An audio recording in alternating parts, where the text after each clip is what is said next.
Okay, so get this. We're diving deep today into something you've been spending a lot of time on. Yeah. Social media filters. Mm-hmm.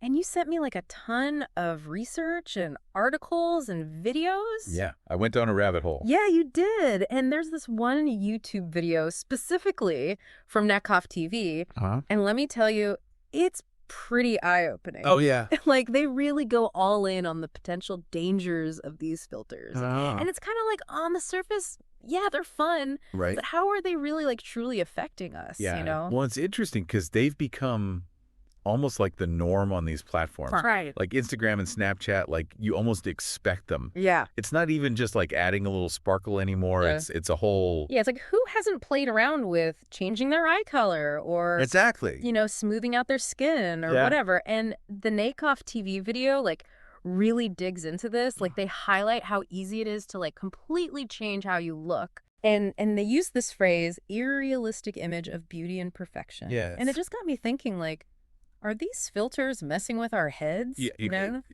it really makes you think about self-esteem Right. because you're constantly bombarded with these images. Uh-huh. And it's really hard not to compare yourself. Yeah. And self-esteem is like how much you value yourself, right? Right.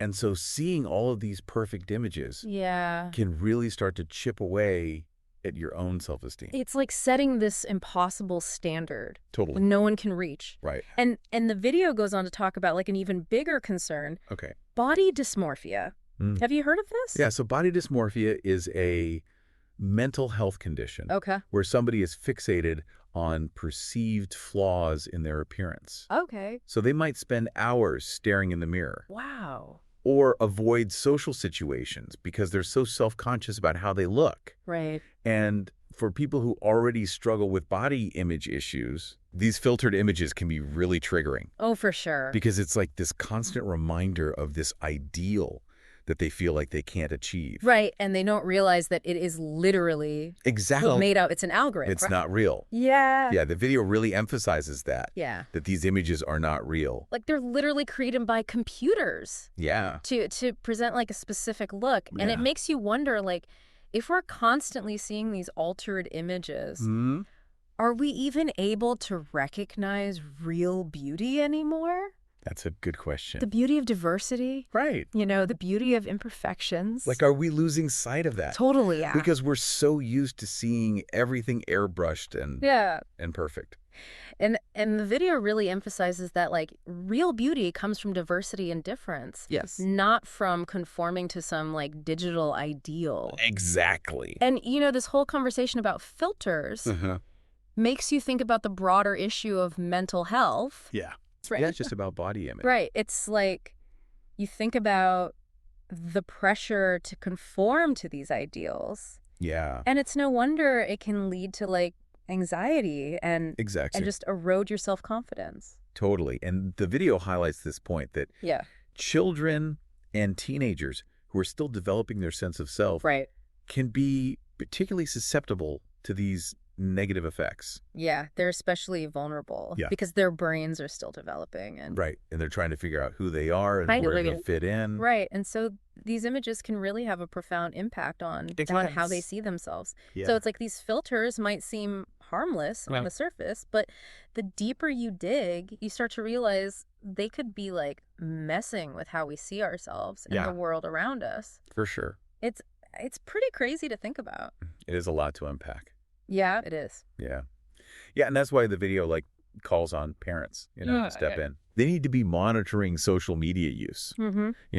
Having open conversations about self-esteem with their kids Uh-huh. and like teaching kids how to be critical thinkers about what they're seeing online. Yeah. It's like, okay, we can't just shield kids from social media completely. Right.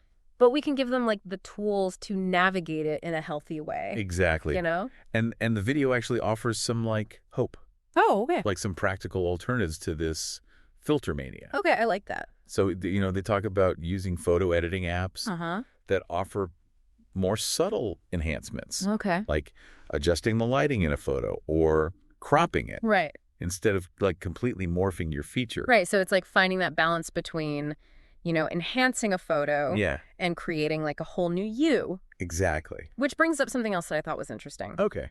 The video actually suggests, like, embracing natural appearances altogether, like ditching the filters and just being you. Yeah, which can feel very radical these days. I know. It's like saying, hey, this is me flaws and all, and I'm good with it. Yeah. You know, and that kind of self-acceptance Mm-hmm. can be so powerful, Right. especially in a world that's so obsessed with looking perfect. Totally. And it really ties back to that idea that the video emphasizes Yeah. that beauty comes from, like, Diversity and difference. diversity and difference. Yeah, I love that message. But it makes you wonder, are we losing sight of real beauty? Yeah. Like the beauty of individuality and imperfection. It's a good question. You know, are we so caught up in this filtered world that we're forgetting to appreciate the real deal? And it makes you think about the broader conversation about authenticity online. Oh, yeah. Like, are we creating these online personas that are, you know, airbrushed and flawless, but ultimately not a true reflection of who we are? Yeah, it's like we're building these facades, Right. and that disconnect can be harmful. Absolutely. You know, not just to our self-esteem, but also to our relationships. Like, it's hard to have genuine connection when everyone's hiding behind a filter. Right. It creates this barrier to real intimacy and vulnerability. Yeah, so where do we go from here?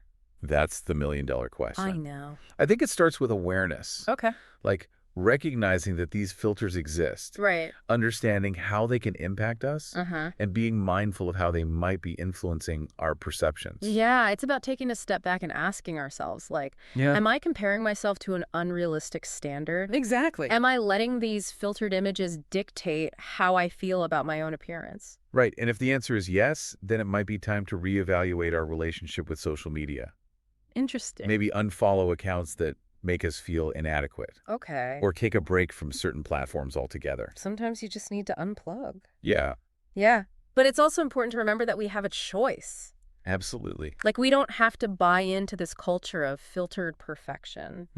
We can choose to embrace our natural selves. Flaws and all. I love that. You know? And we can encourage others to do the same. Yes. You know, celebrate diversity, challenge those unrealistic beauty standards, Yes. and remind ourselves that true beauty really does come from within. Yes. Preach. Yeah. Yeah. And it's like we have the power to change that whole narrative, like to shift the focus from external validation to internal, acceptance. Exactly. And what I thought was really cool about that Negoff TV video Yeah. is that it really encourages us to take action.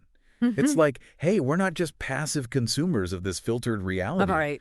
We can actually do something about it. We have agency. Yeah. You know, choosing to post unfiltered photos, celebrating diverse beauty, having open conversations about these issues. Yeah. It all makes a difference. So thinking about all the research that you've done on this, what really resonated with you about the dangers of these filters? Yeah. I think it was that link between filters and body dysmorphia. The video did a really good job of explaining how those filtered images can actually make people feel worse about themselves. Right. And it's a serious issue. Yeah. And I think it's something that we really need to be talking about more. It's like it makes you wonder about the responsibility that social media platforms have in all of this. Like, could they be doing more to promote a healthy relationship with body image? Absolutely. Oh, yeah. What if they partnered with mental health organizations? Or offered resources for users who are struggling? Right. I think there's definitely room for improvement. It's a really complex issue. Yeah, it is. That's for sure. But it's definitely a conversation worth having. Absolutely. So as we kind of wrap up this deep dive into the world of social media filters, what's one key takeaway that you hope our listener walks away with today? I would say remember that those images that we're seeing online, especially the heavily filtered ones, they're often a far cry from reality. Right. So don't let them dictate how you feel about yourself. Okay. Embrace your unique beauty, cultivate self-acceptance. Love it. And never forget that true beauty comes from within. Beautifully said. And for you listening, we would love to hear your thoughts. What steps can you take to promote a healthier and more realistic view of beauty, both online and offline? Let's keep this conversation going.